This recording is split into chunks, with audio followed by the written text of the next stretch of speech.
Robbie D and the lesser known.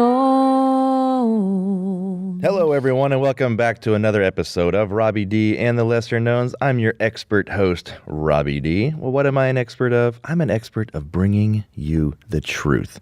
In a world full of waves of information where you get so much crap, it's nice to come to the one place where your ears can be massaged by the gentle fingertips of the truth.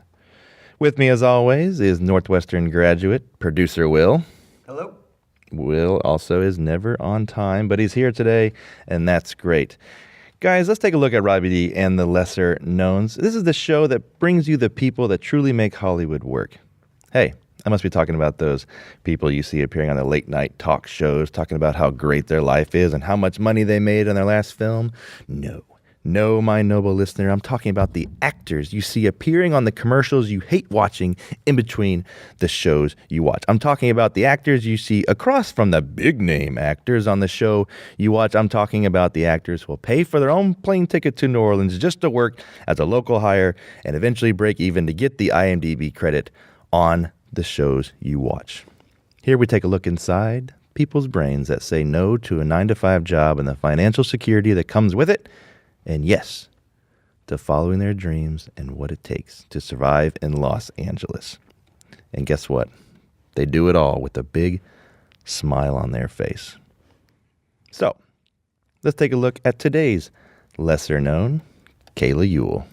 Hello, hello. Hi, Kayla. I do have a giant smile on my face. That's right, because you're doing what you love. Just for you guys to know, Kayla Ewell is a fantastic actress in a lot of stuff. Freaks and Geeks, Entourage, Lucifer, Grandfather, Vampire Diaries, multiple commercials, etc. Blah, blah, blah. Say that 5 times fast. What, multiple commercials? Multiple commercials. No, forget it. Multiple commercials. Nah, forget. I'm going to do it again. Yeah, all right. Well, I got 3. And that's good enough for me. Kayla's agreed to come on the show, and she's already regretting it. So let's dive right in, Kayla. How'd you read my mind? I can. It's written all across your eyes. I can't see it, but she is really looking. There's a glare just looking at me like, an hour of this? Yeah, right. Good Lord. All right. Well, let's get you out of here as fast as we can. So, most of the time I start by asking my guests where they're from and how long their drive was to LA, but yours is rather short. I'm from Long Beach, California. My drive is maybe 30, 40 minutes. That move here must have been really tough on you. Really tough. In the right traffic. Yeah, could be about true. 2.5 hours if you're in Could take you traffic. longer. That's funny. Quite the move up to LA. But let's talk about the early years of Long Beach. You did not want to be an actress, right? I started dancing. I was a ballerina. That's right. On point and a singer, and I just did a random audition for a national Broadway show. Joseph and his amazing Technicolor Dreamcoat. It was on Seinfeld. Everybody remembers that episode where Kramer is the pimp. I don't think everyone remembers. If you, Yeah, well, a lot of people. if you don't remember it, you Only better watch Robbie. that episode because George, they have it's a great coat. That's the bottom line. So you toured at that. You were dancing. Yes, I did a national Broadway tour of a show when I was in the 4th grade, and then sort of the bug bit me, and I couldn't stop. I had an agent, and they said, "Hey, come try acting," and haven't stopped since. Come try acting. And once you tried acting, you appeared on a little show called Freaks and Geeks. That must have been something you wanted to go try. That was really fun for me. It was also terrifying because the name in itself is called Freaks and Geeks. And when you're in high school, you care so much about what everyone else thinks. I did not tell anyone I knew that I was on that show. So I just disappeared for a while, went and shot with some of the greats, and then came back to normal school and was a normal student. And then it aired and everyone saw it. And I got a boyfriend out of it. I remember this really cute guy in my biology class. Oh my God. Yeah. Biology. Well, let's give him a name. His name's Kyle. Hi, Kyle, if you're listening.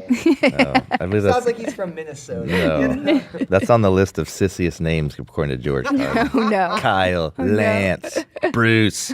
Did you date a Lance or Bruce? No, but my sister's married to a Lance. Oh, Zach, spelled well, like a cat. Foot in mouth. for the record, Lance, I love that name. Just kidding. So Freaks and Geeks on the set, a lot of big names on there. My first experience on set was pretty crazy. Judd Apatow directed the first episode I did. Name of the episode is called Carded and Discarded. NBC wasn't sure if they were going to keep the show going, so they took a break, did a big revamp, cast a new character, me, and started the show again. New time slot, new everything, beginning of the year. And Judd Apatow was this boisterous, crazy, loud director. I mean, at one point there was a scene where we had to eat ribs. It was all you can eat ribs. And we were shooting that scene after lunch. And he was adamant that none of us eat lunch. We couldn't eat lunch. And I remember being starving and wanting to eat lunch. But no, we need to eat these ribs. In the next scene, we're not eating lunch. And he gets up on the table in the middle of this restaurant. We're shooting on location in this big, kind of dark, dingy restaurant. Gets up on this table and goes, "You're going to eat these ribs." And I remember being terrified, but also mesmerized by him and thinking, oh my God, this must be how every director is. Like, was there real anger in that? No. I think he was just joking around. Yeah. But at the time, you're a child and you take everything verbatim. So it was really interesting, but fascinating. Did they have designated nap time after you? When I'm done eating ribs, it's nap time. Yeah, you would think. Nope. Eating 5 pounds. On to the next scene. Fair enough. A true professional you are. You ate the ribs. I ate the fucking ribs. God, I love it. I'm going down the list of stars. We got Linda Cardellini. We got James Franco, Seth Rogen. Seth, I was in school with him because when you're young, you have to be on set and go to school for 3 hours. So we sat in the designated school trailer with our designated school teacher. And I remember that was my first experience with a Canadian. And he was so burly with his big laugh. And I thought, oh my God, that's how every Canadian must be. Now I'm married to a Canadian and I know otherwise, but it was such a fun, cool experience. There's only 500,000 people in Canada? I think you found the odd Canadian. I think that most Canadians laugh like Seth Rogen, and then you found the one in a the one oddball. Got him. That's funny. How was Seth Rogen? Did he get good grades? God, that's a good question. I don't even remember. I imagine him. Was he a class clown? A total class clown. I don't even think he concentrated on anything. In a class of 2 people, it's not hard. No, that's not true. There was who else was in class with us? John Daly. The golfer? Yes. How did you know? No, the guy that played Sam? The actor, yes. Oh, yeah. Was he? He's not the class clown. No, Seth he was Rogen. studying. Yeah. He was learning how He was about the learn. nucleus of a cell. He actually wanted to learn. He was like, "Will you guys shut up?" Trying to get. No, he's smart. He was a good guy. That's funny. So good time on Freaks and Geeks. Did a couple episodes there. Not a bad start to a career. Yeah, we played Spin the Bottle on one episode. What? Episode was called Smoochin' and Moochin'. And they actually just had all of the actors with some extras play Spin the Bottle. And spin the bottle around and just full on play. So we just, we're in high school making out with each other and getting paid for it. Did you have to do it? Yeah, of course. I have a feeling. I don't know. I kind of forgot, to be honest with you. Seth Rogen. Definitely not Seth. No, I was with the Geeks. So it was with Geeky Magoo, Geeky McGee. It was John Daly, Martin Starr, and Sam Levine. You got to make out with Martin Starr? Yes. Martin Starr's great. Lucky me. Lucky you. Another lesser known would be Martin Starr, but he plays Guilfoyle on Silicon Valley. Mm-hmm. Not a lesser known anymore. No way. He's definitely not. I wouldn't consider him a lesser known. I think if I said Martin Starr, most people would not be able to identify him. I guess. I think industry people would, but normal people if wouldn't. If you showed his face, though. I think if you showed his face to 10 people. I'm talking about name. I'm going name only here. Yeah, but I think face, everyone recognizes. Look, no one knows any actor's name. People, they know their faces. Don't you insult the lesser known crowd by saying they know who Martin Starr is. They don't. Well, then let's test that theory. One more thing. What character is this guy's real name? Is Thomas F. Wilson? What did he play? What's he most famous for? Thomas F. Wilson? Mm-hmm. He was Maverick in Top Gun. That's not correct. No idea. He was Biff in Back to the Future. Oh. He's also in Freaks and Geeks, which shows that if you don't know the name, then what's the point? Yeah. This is an auditory program. You're right. If you Good showed point. his picture, I could be like, oh, that's Biff. Right. So those of you listening to the podcast, make sure to look at our video feed so you can see what I'm talking about. Oh, God. Anyways. Hey, guys, we can cut whenever we want. We don't have to have that segment in there. Oh, that's great. This is the stuff people want to hear. It's true. All right. So, awesome. So, Freaks and Geeks, good start for you, but that would most certainly not be your last appearance. We got a bunch of appearances here. Boston Public did a bunch of episodes, but then you got a pretty big break here with Bold and the Beautiful. The soap opera world. Laugh? I mean, there's a million people out there that would go. No, that was fun for me because that was the first regular job I had on a show where I showed up every day. I mean, I think I did 132 episodes of that show, and I was 17, so it was really fun. I had this crazy moment where I was in college at the time, went to Loyola Marymount University, took one of my finals, and then also screen tested the same day for the soap opera, and thought, well, my life can go one of two ways. And at that point, honestly, I had been auditioning for so long and thought, okay, this is a really defining moment in my career. If I book this, then I'm just going to become an actor and not go to college. If I don't book this, then I'm just going to be a college student and figure out life from there, and major in something and figure out life.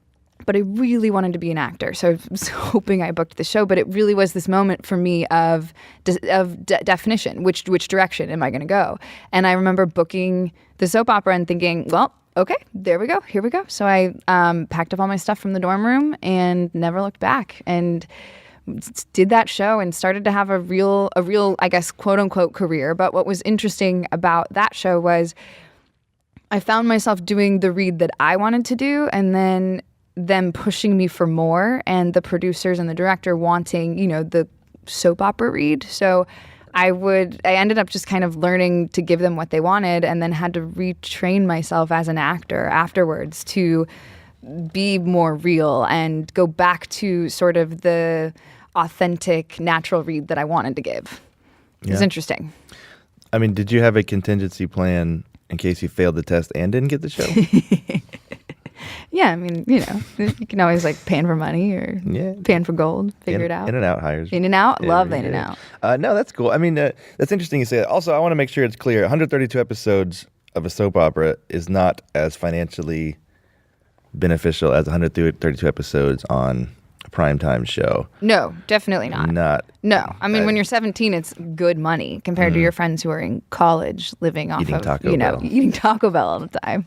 It always comes back to Taco Bell. Taco Bell! Oh, you guys and your Taco Bell. Yo quiero Taco Bell as a sponsor.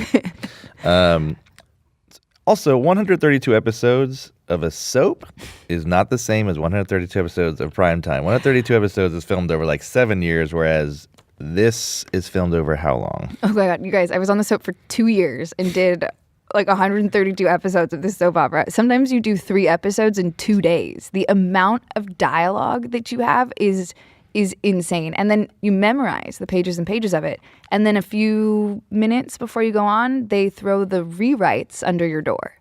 So after you've already memorized pages and pages, they're going to switch a few lines here, change this, change that. That was the hardest part about being on a soap, is retraining your brain to memorize new material all the time. It was like boot camp. It was an actor's boot camp. Well, I know exactly what you're talking about. I was on an episode of Young and the Restless. Ooh. And I was so excited. I booked a role. I was going on TV. It was so great. I got there. I did one take, and then I left. That was it? I was on set for 7 minutes. No. But I had 5 lines. I walked on. Yeah. I hit on the chick, did my thing. They had 3 cameras rolling, got all the angles they Robbie needed. is a one-take wonder. But everybody did one take. Wow. I'll edit that out. No, I do one take. Yeah. It was perfect. But yeah, it was just funny, how it works. It's just flying through stuff. Well, and when you're on a soap opera, it's more like you're doing a play, because there's 3 cameras that are getting all these different angles. So you can shoot the scene once and have so many different cuts and so many different angles, and they'll just use it and they're happy. That's great. But if it's one of your first jobs, you want to spend time on set and feel the vibe of working people. And you got that for 7 whole minutes. I did. And I had a dressing room next to their Price is Right, and I kept hearing them cheer when their prizes would come out. Absolutely. I went on Price is Right. Did you really? Yeah. Do you guys know Bob Barker hit on my mom? What? She came to visit me on set on The Bold and the Beautiful, and Bob Barker invited my mom back to his dressing room. Bobby Dirty Dog. Yeah, I love it. Bobby. Is he still alive? I don't know. Can we check that? Yeah, let's do an RIP if he's not. If he is, put him on our Twitter page. Put him on our future guest list too. We can get him there. We'll ask him about. He's already on. He's number one. We'll ask him. It's like to punch Adam Sandler in the face. We'll say, look, I don't care about your career. Forget that. That would be question 2. Question 1 would be, did he seal the deal? No. Oh, okay. Well, then we won't ask him. My mother is a fine woman and He's said, no, thank 94 you. in the lot. He's 94 in the lot. Wow. Go get him, Bob, Bobby. you're alive. Go Wow. get him, Bobby. Bobby boy. But it's lucrative enough where I was able to have a lump sum of money and I wanted to figure out what to do with it. So I thought, okay, rather than spend it on fancy coffees and designer clothing, I'm going to buy a house. So I purchased a property at 21 and at that time thought it was a really beneficial decision to make. Turned out it was before the market crash, so kind of screwed me over there. And then once I bought it, found out it was infested with rats. I had to redo the plumbing from the property line all the way throughout the entire house. I installed insulation with my dad on my hands and knees. I mean, it was a ton of work. When you say rats, you mean actual rats? Actual or do you rats mean, in like, the- Los in the- Angeles people. No actual rats. Okay, fair enough. Thought you meant to see your friends, No. your college friends. Real They're live just- rats. Rats everywhere. Homeless. Maybe both. So that was kind of a crazy. So I found myself at 21, going from my biggest worry was what party did I want to go to now how am I going to pay my mortgage? And it really did, after a year of being in that house, I found myself. It was a life or death situation. Every audition I went on was I need this. And so my life really took a turn and I had real world problems instantly and found myself eating peanut butter and jelly sandwiches for meals just to save money so that I could pay my mortgage. And it was life altering. I finally had adult issues. And I think one thing that's important to note is when you're auditioning in that mindset where it's like you have to have it, you're never going to get it. Never. It's interesting how You're never going to get it. when I say they, I mean casting directors, producers, network executives, everyone can smell the fear. They can feel the desperation in you.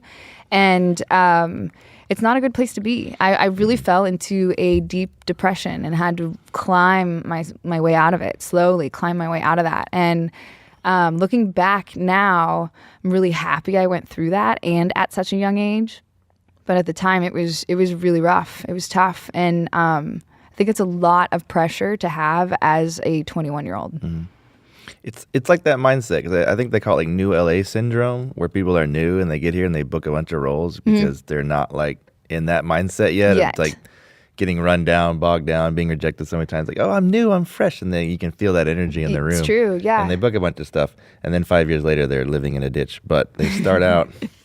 They start out very positive. It is all mental, too. You realize as an actor, you have to be in a good mindset to have them cast you. So I think that's the trickiest part of the job, is to stay mentally in a good space and still find a way to believe in yourself after they have told you time and time again you are not enough. It's tough. I think you are. But that's... Can I get that on repeat? Yeah, I think you are. I think you are. I think you are. You can just play that over and over as your mantra. But that actually parlays us into our next segment. Nice segment transition there. Like that? That's good. Yeah, I'm sure we didn't red line at all. We don't. No, I did it this way. Just so you guys know, we don't have enough money for sound effects, so we're just going to do made-up Our own. ones one more time. Even if we had enough money, I would demand donations. Yes, I love that. Okay, I love well, it. here's the sound effect. Our next segment. This is the worst roommate story in Los Angeles. Oh, I think God. in order to pay bills at this house, you can no longer afford as easily. You had to do what? You guys, I have a roommate story for you. So I was in acting class and I found someone who would rent my guest house. The property had a guest house in the back. And I thought it would be the perfect scenario. I thought, great, and a fellow artist who's going to help me pay my mortgage. This is fantastic. Turns out she was crazy, literally crazy, was admitted into the hospital on a 5150 and called me What? to, yep. What does that mean? Yeah, that means that she is, I don't know, actually, could you give us the Producer hey, Will's going to Google get guy, on that. Yeah. can we get the actual definition of 5150? Yeah, here's the Google sound. Section 5150 is a section of the California Welfare and Institutions Code which authorizes a qualified officer or clinician to involuntarily confine a person suspected to have a mental disorder that makes them a danger to themselves, a danger to others, or gravely disabled. Basically, you cross the line, and now an officer or doctor can be like, your ass is going to the up. This is serious business. So this girl lived on my property in my guest house. She calls me and says, hey, they're going to release me. Can you come pick me up? So, I mean, in hindsight, this is a huge red flag. But at the time, I thought, okay, she's on the up and up. She's working her way through this. I'm going to be a good person. And I went to go pick her up, and no joke, I'm on the phone with her, and I call her, and I say, okay, I'm here. And I hear the nurses going, Miss, you can't leave. They chase her out of the hospital. She thought she was ready to leave, and apparently the doctors didn't think so. This is a true story. And so finally she's released after a few days with them, and it took me about 2 years to get her off the property legally, and I had to have her escorted. The police escorted her off the property, and 2 years of my life I spent with this person living, and I would wake up and she'd just be in the backyard staring through my window, just stand there. I don't know what she was on. I don't know what you guys, it was like a scary movie, but it was my life. And I would walk into the laundry room, which was a joint laundry room, and there would be photos. I kept the laundry room was in the garage, and so I had all my old college stuff and whatever, and there were photos strategically placed in lines all over the garage floor, and it was all me and my friends. It was the creepiest thing you've ever experienced. It was so bizarre. I didn't understand it. I was terrified. I was terrified to live in my own house. I don't know how you put up with that for 2 years. That's literally that sounds like a movie. It is a movie. Can we write this movie? I think we should. I think we should. I want to play the girl. Yeah. It's like the Danish girl that Eddie Redmayne did. I could play this crazy girl. Yeah, Forget it. I love it. I support it. So anyways, that's my crazy roommate story, and it really is crazy. And to this day, I want to advise anyone who's just moving in with someone that they don't know that well, check up on them as much as you can, because it ruins your life, changes your life. I just want to return back to the garage pictures. Yeah. This is just mind-blowing to me. So you entered into the garage. I entered into my garage with my laundry in my hands and looked down and stopped, and there were photos, all my photos of me from when I was in high school and different relationships I'd had with different boyfriends and people and all placed in perfect lines. It was almost like a giant rectangle square all on the floor of the garage.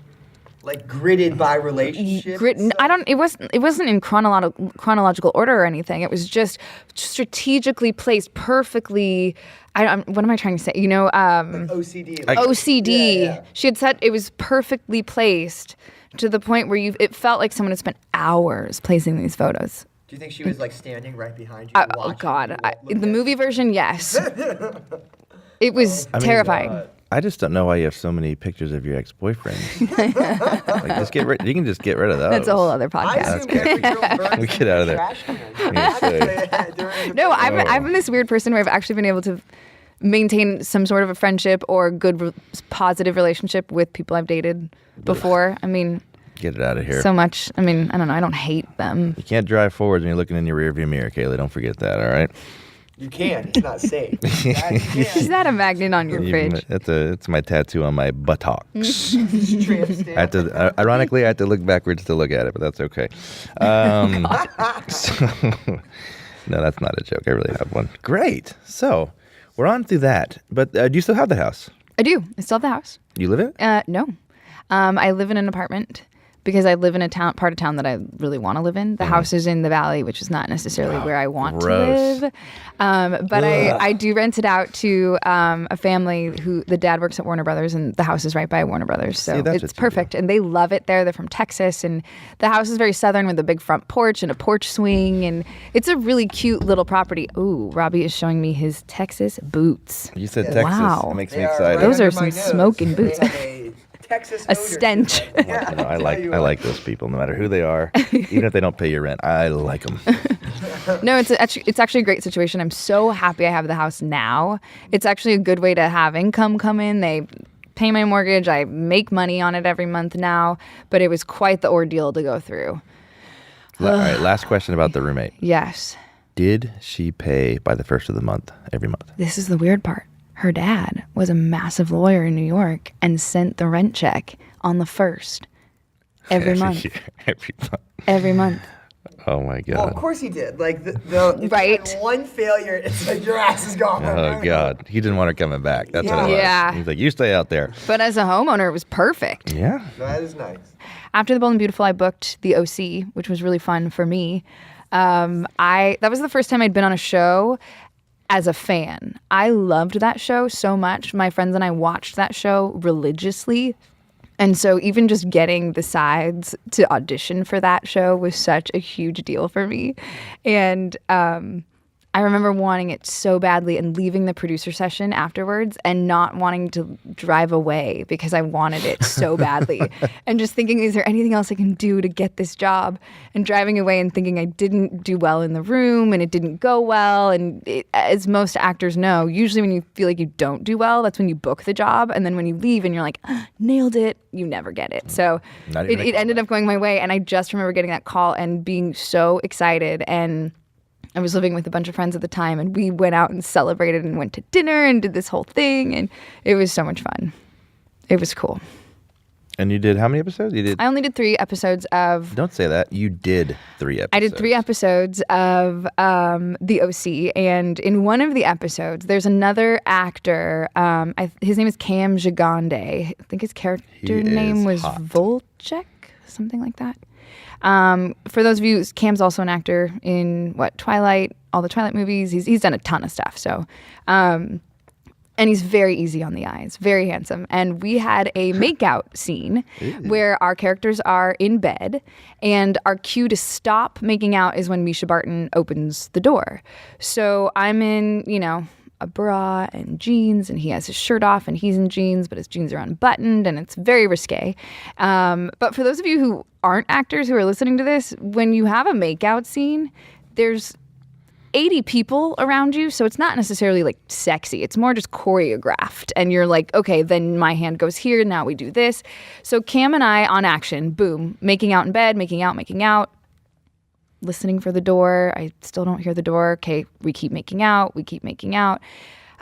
I'm thinking in my head, wow, they must be resetting the camera or changing the shot here because this is really long time of making out. Finally, we just stopped and we looked at everyone, and all 80 people are just standing there, arms crossed, staring at us, and the director goes, well, are you guys done? And I was so mortified. I guess they had apparently cued us 1,000,000 times over, and we just kept going. So they just figured they'd let us continue to have a good old-fashioned makeout session. I'm not complaining, though. Did you not? Not complaining. Did you not see Misha walk in, or was that just a miscommunication about what your?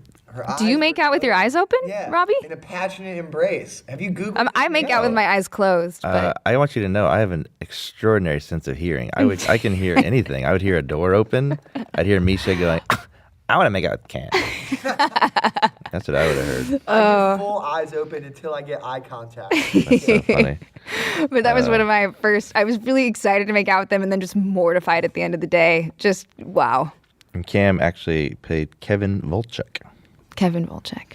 Yeah. That's cool. Cam actually paid Misha $100 Did not cue us. Just get as long as possible. Oh, Misha Barton was great in The Sixth Sense, too. Oh, man. But those makeout scenes on set are pretty crazy. Yeah. Well, that's our second one. I have a feeling like that's not it. For me? Mm-hmm. All my family watches me on all these shows and keeps saying, why are you always kissing people? Luckily, I always have my clothes on, though. Oh, well, no. That's until you get on a Showtime show. Then it's over for you. Yeah. I booked a role in Game of Thrones. Oh, crap. Oh, God, no. Crap. I don't know. For that show, is it worth it? Maybe. That's a good point. I would let them put boobs on me for you. Like, I don't have a problem doing nudity at all. It's everyone else that has a problem with it, Robbie. This is my show. You cannot insult me. All right, just so we're clear, so far we have a makeout with Martin Starr, Ding. We have a makeout with Cam Gigante. What's his name? Gigante. Gigante 2. Ding. So the thing about the OC that was interesting was they brought 3 new characters on. They kept the 2 guys on for 10 episodes and kept me on for 3 episodes because they were getting a lot of fan mail about how my character and one of the new guys' characters were so popular. They had brought this character on to be with Misha Barton. So they were trying to match Misha with this guy, and then a lot of the viewers liked me with the guy. So then that's how they turned it around and had me sleep with Kevin Volchek, the character on the OC, to make me the bad girl so that I could go bye-bye. Oh, makes you sick. Yes. But I would make out with Cam Gigante. Yeah. It's all right. He might take you up on that. Okay. Yeah. Interesting. Good. Nice. Great, we've added him Move now. forward. So we're not. No, I'm joking. No, actually, I think he has 2 babies with a beautiful wife. Oh, I can look that up, but we'll figure that later. Google that. And then you made the jump. And the jump I'm talking every actor loves to make from television to film. Ooh. And we booked a huge movie from a huge star, Just My Luck, starring Lindsay Lohan. My experience on Just My Luck is hilarious because this is when Lindsay Lohan was in her prime. She was on the cover of People magazine while we were shooting. Chris Pine's in the movie. Donald Petrie directed the movie, who's phenomenal. And I was so excited to get this scene. I had a slow-mo hair flip with Chris Pine. I mean, it was such a great, fun role. I told all my friends about it. I told everyone I knew about it. I was so excited to go sit in a theater and actually see my face on a big screen. And my family was so proud, and we were telling everyone all about it. And they cut me from the movie. I'm in the director's cut if you watch the DVD, but if you go see the movie in theater, I'm not in it. And that was the first Hollywood lesson I learned, to never tell anyone that you've booked a job until you've seen it and you know you're in it. It was devastating. Oh my God. I can feel your pain right now. I can see it in your eyes when you tell that story. You just look so sad. Yeah. It's also Chris Pine, he's super hot. Did you ding it? Didn't. Dang it. The makeout meter will stay standing pat at 2 for people keeping score at home. Those of you counting. But you booked it. But you got in front of a big director. You booked it. Yeah, you it did was a good really job fun. on set. They didn't cut you because your acting sucked. Probably runtime, something like that. Absolutely, it was runtime. Okay, we'll just say that, just in case it wasn't. Sorry. Watch the scene, see for yourself. Okay, fair enough. I'm sure it's good. I figure if you make the director's cut, you're good enough. Oh, that's a valid point. She shoots back and she nails it. So then we move on from film, and did we show up in Entourage? I have my clothes on in Entourage, guys. Aren't we happy? No viewer at home is. No viewer at home is. Our male viewers are not happy. I am very happy. Yes, that was such a fun show to shoot. That was another show where everyone was watching it. It was so much fun to do. And I had my clothes on and was Dana Gordon's assistant. And Constance Zimmer played Dana Gordon, and she's a doll. It was so much fun. Good. And I think that was a running joke for a while, that girls were bragging about booking parts on Entourage. I'm like, great. Did Vinny plow you, or did Ari plow? Or did who? Ari didn't plow anybody. The worst is when Turtle. That's how you know. Oh, no. He's a Oh, no. Turtles lover. Oh boy. Yeah. Did you get which one did you get? Vinny Chase? No, I got Turtle. E, hopefully E. No. Aw. Oh God, Johnny Drama. Please say it was Johnny Drama. Johnny Drama. Freaking of all these characters, I love it. I did watch That is hilarious. But then you did take some clothes off for the next thing you did. Did I? Yeah, well, kind of. Uh-oh. You got down to a bathing suit and you played professional volleyball in Impact Point. Ooh, that Sony Screen Gems movie with Brian Austin Green, who, you guys, is actually a fantastic actor. And I hadn't seen a lot of his work before, and I just knew him as sort of this like teeny heartthrob. And then he plays this really creepy, morbid character in this movie, and he's phenomenal. He's really, really great. So that was fun. And Joe Manganiello is in that. He is also in a swimsuit, just swim trunks, and looking very sexy. He's another one I got to lock lips with. Ding! Joe Manganiello. Let's just go back over He it. is very easy on the eyes. And he and I played That's 3, by the way. That's 3. Three makeouts Yeah, we're at. I'm sure there's more. We're just forgetting some. Well, we're going big names only. And yeah, that was lots of fun. We trained to actually play volleyball and had the guy who trained Misty May Trainer and Carrie Walsh. Carrie Walsh, thank you. 3-time gold medal. winner. Yes, he trained us in Playa del Rey, and I thought it was heaven. We were being paid to be on the beach every day and work out and train and learn volleyball. And I'm a sporty girl. I love sports. I love to play, and we owned it. It was so much fun. Melissa Keller was the other actress opposite, and we had so much fun. And no joke, the AVP tournament in Manhattan Beach, where actual AVP volleyball players play, we shot at that live tournament. So we had to go play a volleyball game as actors right after the professionals played. And we had to wait for the helicopter to fly by with the overhead shot. So we were standing in the stadium. There's people all around us, and we're ready to play volleyball, and we're waiting for the helicopter, and we're just getting booed. People are just boo because they're there to watch the actual tournament. They don't give a fuck about our movie. Yeah. And this movie has a big budget. We have the helicopter flying by with all these different camera angles, and we're just waiting. And the only thing I can think of is, you better bump this shot. You better do this. You cannot mess up right now. Okay. Oh, it was mortifying, but also thrilling at the same time. And just for people that don't live in California to understand, they build these big stadiums on the beach around a volleyball court. It isn't like it's like a couple stands tall. I think like it's Olympic regulation. Yeah. Hundreds of thousands, 1,000 people. Avid volleyball fans. And it's know the game. crazy. They sit there. It's like field hockey in the Northeast. Like exactly. It's just full. People are screaming and they're all booing you. I just want to entertain. I'm just being booed. Oh my God. A bunch of kale-deprived, half-drunk Californians. You're pretty athletic, though. You could pull it off, right? Yeah, it was fun. It was actually really great, and they did let me. I did have a stunt double, but I was able to do a lot of the stunts myself, which I took a lot of pride in. What about Melissa? No, she's phenomenal. She's such a good person. She was great, but her serve was a lefty, which was difficult if you're right-handed. So they had her stunt double do her serve for her. Melissa Keller is also a fine actress, so I'm sure you two... You should have her as a guest. I'll ask her. And not only just an actress, but if anyone has seen her Sports Illustrated spread, she is one I wish I could ding. Interesting. Joking. I would... actually, we didn't think about that. We need to do a separate ding for any time you make out with a female. Let us know. No. There'll be plenty of dings. It's gonna ding. The ding meter is broken. No, Melissa is stunning and awesome. Wonderful woman. You booked quite a few one-episodes here in 2008, 2009. CSI, Scoundrels, Bones, House. Remind me. Okay, yeah. Keeping Up with the Randalls. That was That's a movie. Hallmark movie.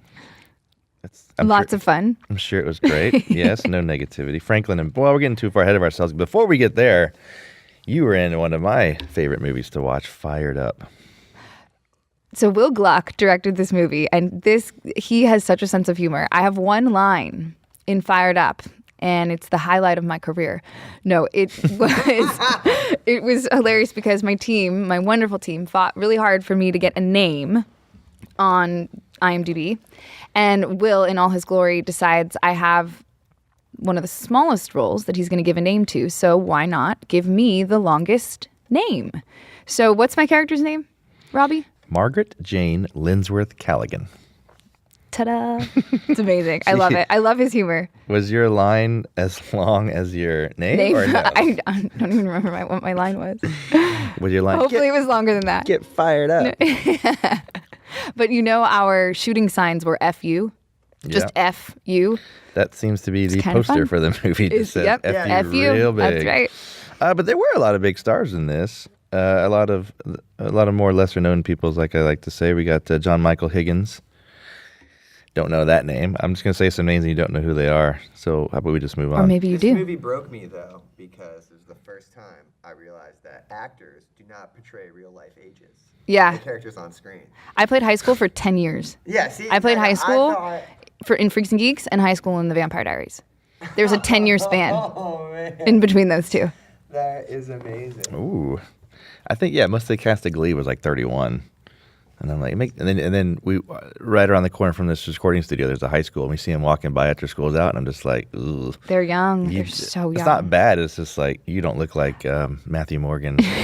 Matthew Morrison. Matthew Morrison was a teacher, though. Well, they don't look like him. That was correct. Who was the cast on that damn show? The girl. Cord Overstreet. Yes. Who my husband's golfing with today. What? Mm-hmm. I golf. You do? You should set up a date. A man Definitely. date. Is he any good? My husband? Well, I have to say yes. No, you don't. My wife. No, I think he's good. I honestly have no idea. My wife just good. He's You hitting. just blew Robbie's mind. Like, wait, the spouse is supposed to support? What's that?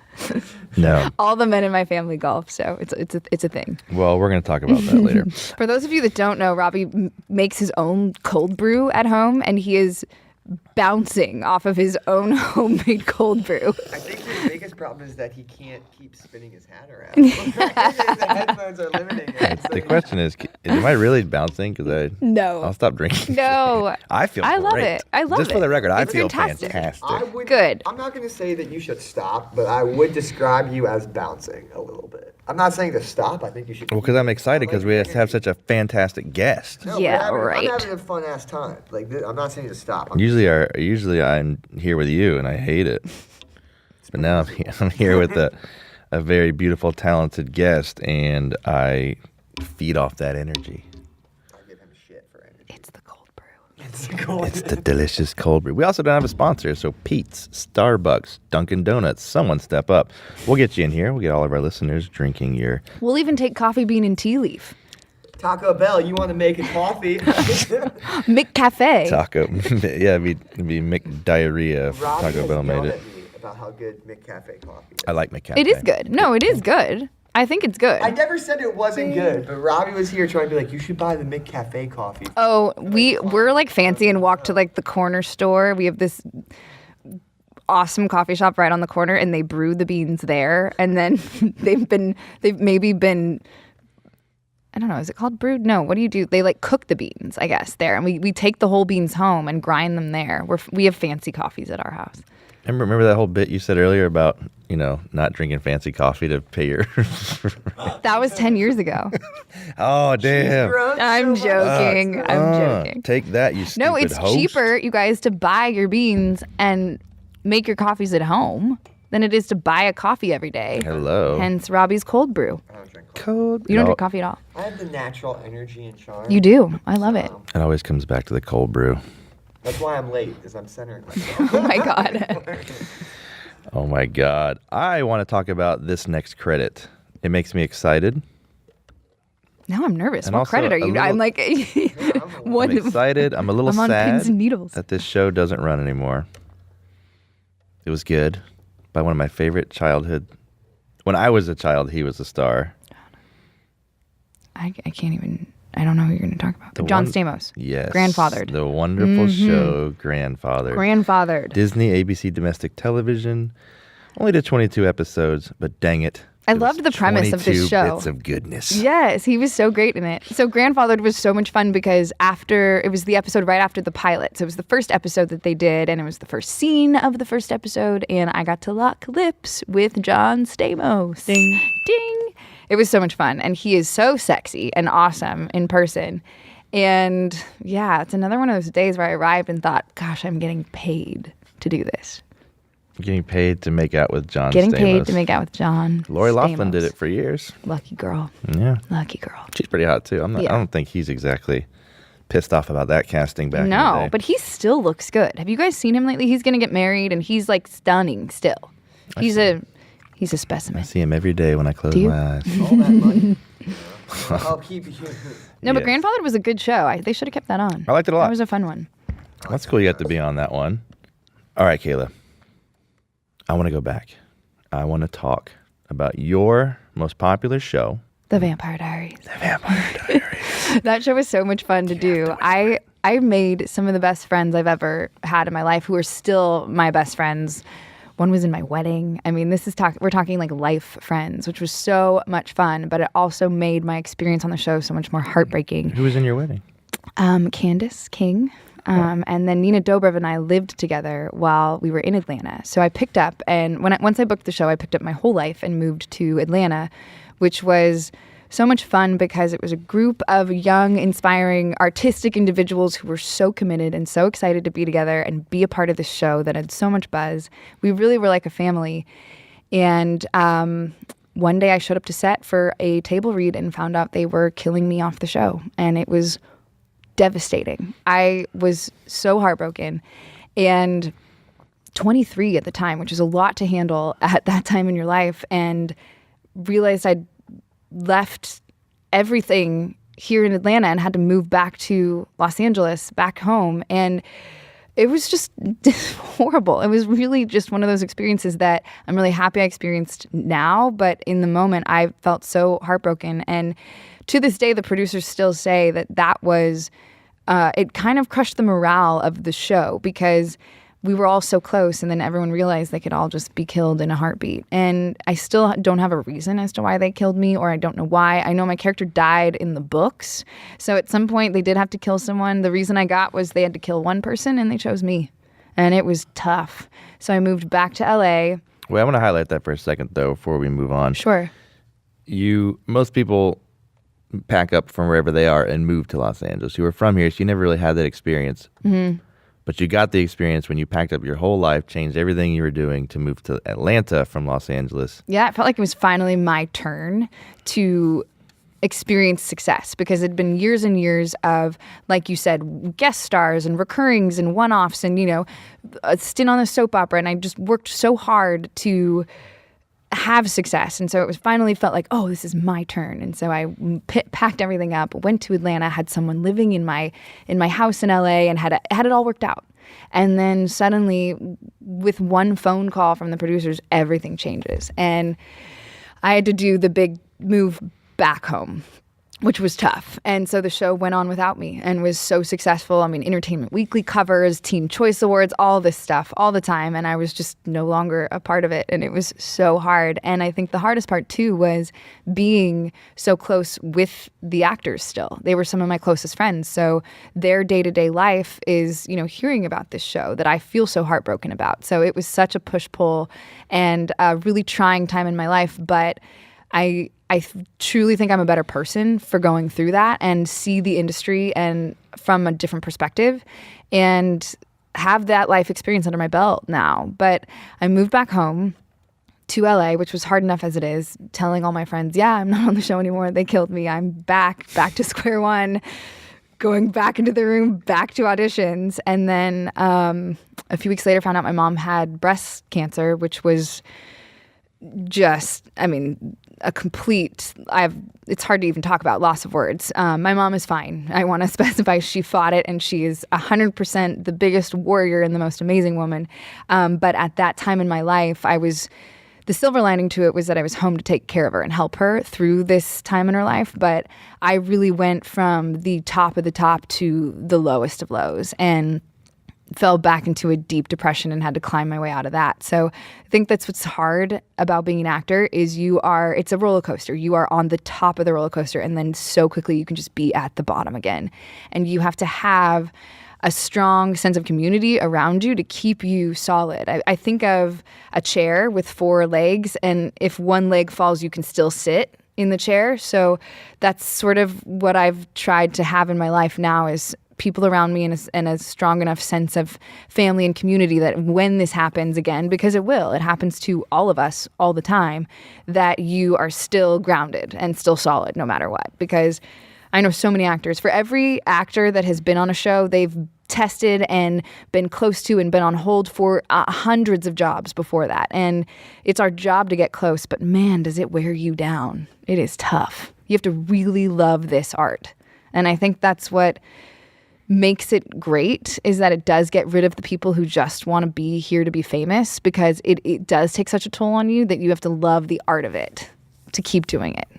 You got kicked off the show, but it happened at a time when you had to be back here for your mom anyway. 100%. And that is a weird life thing where everything is sort of meant to be, because at that point I have no control over what's going to happen in my life. And my mom is strong, but I think everyone's stronger with the people they love around them. And so that was something that I was really grateful for in hindsight. I'm so happy that it worked out the way it did. So happy.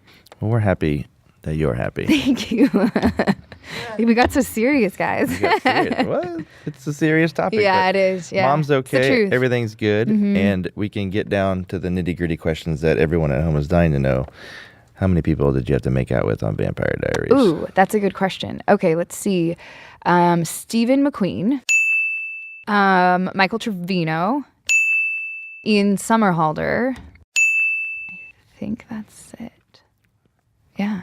3 good-looking gentlemen. So just to recap, we've got Martin Starr.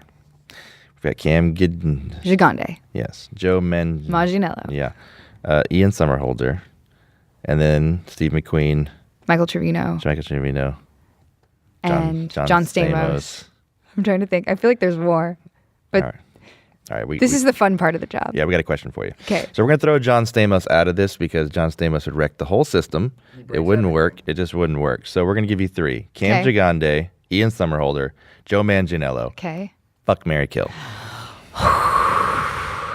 This is a tough one. Like Are I you said, serious? John Stamos is out because it's just... Yeah, that's true. and Stamos would... Martin Starr's out. Just his hair alone. Yeah, I would marry his hair. Okay. I'd fuck his hair. Let and me think. I think I would marry Joe Manganiello because if you marry someone, you can have fun with them anytime you want. Sorry, Sofia Vergara. She's not that hot. I think yes, she is. I beg to differ.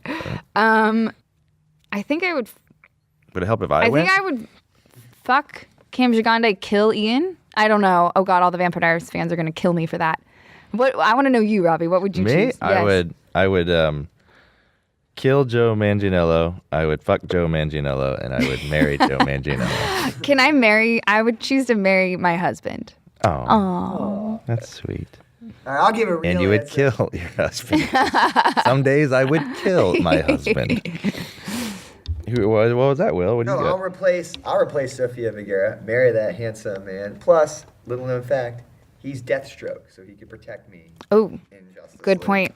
Good I'll bring us back point. to you nerds out there. Love that. Bringing it back. Bringing And it back. then also, I think I would just have some fun with Ian Somerhalder. And then kill him. Ian's so fun. Here's the thing He about really that. is great. Just so you guys know, I just love his wife, I Nikki was Reed. like- I can't Just choose. for kicks I and can't giggles. choose fuck or marry. just for the record, I was kind of messing around when I was doing my answer. I looked at producer Will's face when he gave the answer just now, and he meant that. The look in his face was so true and so honest. Undying I love. think that he meant it. And now he's Question blushing. very seriously. I think that if that happened, he would actually go through with what he just said. All right, well. I don't blame you. If I don't these blame three you, men Will. were to come up to me and were like, listen, we're in, you're in, let's do this. I'd be like, all right, are we actually about to get married? Like, if that's going to happen, like, is he leaving his wife? Oh my God. Do I actually have to choke Cam out to death right in front of them? Like, that's going to be a weird way to open for Ian and I's lovemaking, you know? Oh, God. What have I started? Anyway. The one thing I want to talk about that we didn't talk about yet is that when I tested for a show a year before Oh, yes, Vampire of course. Diaries, and it was some of the same producers as Vampire Diaries, and they were in the middle of discussing, you know, all the logistics of testing and whatever, and I was so excited, like, yes, I'm testing for this great show, great people, and then got a call that they decided not to test me because my teeth were too big. That is a true story. That is a real life story. And then a year later, they ended up casting me on the Vampire Diaries. So just for everyone Wait, so that before- doesn't understand before they were what it's looking. like to be an actor, this is the feedback we get. This is the feedback we get. Well, the big teeth are helpful for a vampire. I guess that's true. We are told some of the weirdest Yes. stuff about ourselves. So no got- wonder most people are insecure. Well, for the record, I think your teeth are very symmetrical for your face. Thank you. Appreciate that. I Maybe you can think- tell them that. Well, you don't have to. They put you on Vampire. Yeah, no, I know. Maybe It's that's just funny, some of the things you maybe hear. That's why they kicked you off. They got sick of spending money on floss. On teeth. The coolest, on floss. We did have snap-ins for our Yeah. vampire teeth, They were like which everybody was else. really fun. You still have a set? No. Everybody they else kept them. uses one snapping. Kayla's using 54. 54 because my teeth are One massive. snapping per tooth. No, and then we had these contacts when we morphed into vampires where the contact was your entire eyeball because it had to be the whites of your eye as well. So they had someone who was on the makeup team and their specific job was to put these contacts in your eyes. They were the biggest contacts you've ever seen. They had to open each lash and insert these contacts in, and then you had to act with these massive contacts in your eyes. Were constantly watering. I mean, some of the stuff that we have to do is pretty crazy. If people on set were to see what we go through, and then like, oh, by the way, can you just do like this massive paragraph of talking about how someone's died, and thanks so much. Great. Cry. Wow. Yes. Don't worry, these With contacts false are gonna teeth make it in. very easy. With false teeth, fake eyes, a bunch of makeup. Make it real. Oh my God, Ian Somerhalder's staring at you. You're in a room with 4 guys you've made out with already. It's not easy. And you're just at craft services. Oh. Oh, I have a we crafty struck a story. nerve. Okay. So, for those of you who don't know, craft service, it's like a table full of like awesome snacks. Most of the time it's healthy, kind of good, yummy stuff. But I had an experience where they had cream cheese sitting out. Now, I would assume that they would keep this refrigerated and then put it out when it's good. But it apparently had been sitting out in the sun forever. So, young me walks by and goes, oh, cream cheese in a bagel. Let's eat this. So I grab a bagel, I smother it in cream cheese, and I take a few bites. And then I realize, oh, this doesn't smell that good, and this is not going to be a good experience. And I realized this rotten cream cheese had been sitting out for a long time in the sun, absolutely spoiled. It was not a good experience. And you have to Not fun. You have to eat ribs in the afternoon. And then you have to eat ribs. Did you finish the bagel? No, definitely not. It finished me. I feel like it's counterproductive because they want you to be skinny and look good, yet they put their crafties table out there and it's full of stuff that is not good Yeah, for I think it's mostly for the people who aren't the actors, and they just expect you to starve yourself. No, I've always been an eater. I'm always someone that will have a cheeseburger. I'll always eat. It's worth it. You have to. We should go to Big Joe's and get a burger. Big Joe's. It's right around the corner from Ooh, here. okay. Big Joe's ain't got no sponsor, Big Joe's. Hey, Big Joe's. After this, we should go get a hot, juicy, delicious, perfectly cooked cheeseburger from Big Joe's. I can just smell it right now. Limited time only. They've been here for a while. They're Okay, an Big Joe's. LA institution. Okay, been around for 34 years for a limited time. Okay, Kayla. Strap into your chair. It's time to move on to our most difficult segment. Okay. This segment is called Method Acting.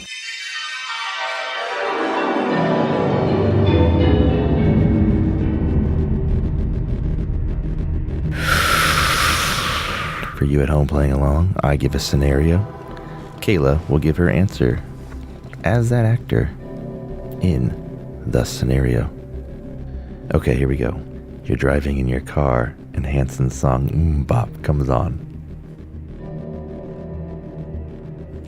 Where's my hair conditioner? Scenario B, as in butt. Very mature. You go to ArcLight to see a movie, and the latest Joe Manganiello film is sold out. Thank God. That's actually the right answer. This is the last one. Scenario C. You're hanging out with Robbie D, and he orders Postmates and has $57 of Taco Bell delivered. Can we also get some Febreze? And that's been it for method acting. Fantastic answers. Very good. I should have said it. We were hanging out in a confined room. Once again, Taco Bell, we don't have a sponsor. We mention you a lot on the show. We'd love it if we get some cheesy Philadelphia cream cheese. Philadelphia cream cheese, another sponsor, Big Joe's. We're looking at you guys. Kayla, I'm going to get you out here on this question right here. Okay. What would Kayla Ewell now tell Kayla Ewell driving to her first day on the set of Freaks and Geeks? Walk away from the cream cheese. That's fantastic. Is there anything deeper you want to maybe some sort of life lesson you would tell yourself? Lesson. I think I would just say that it really is about the art, and to not let what other people think about you affect you or define you, to know who you truly are and to own it in the full sense of the capacity and enjoy the ride. Because it's fun. All the ups and the downs make you who you are. And remember, you choose this. This is what you choose to do. I remind myself every day, and I've had more downs than ups, but that's okay. We want to Today is an up, Robbie. That's all that matters. You know, the second you got here, it's been an up. I want to wish a huge thank you to our guest today, Kayla Ewell. Ooh, love you guys. Mwah. Thank you for coming in. So it's much a fun. Fantastic show. I can't believe how talented you are. We wish you nothing but the best for the future. Sarcasm, Robbie. Yeah, it's in my voice. We wish you the best on any future auditions. We hope to see you soon on a movie you're not cut out of, and many more makeout scenes with many more people. And me and Tanner are going to play golf together. Make sure you get that going. Also, thanks to producer Will taking vigorous notes in his hoodie over here. Yay, Willie. And all you listeners, make sure to come back next week. We got a big guest. I'm having one of my favorite actors of all time in the studio. Jim Carrey's going to be here. That may or may not be true, but only one way to find out. Tune in, and we'll see you next time. This is Robbie D and the Lesser Knowns. Bye. Robbie D and the lesser known.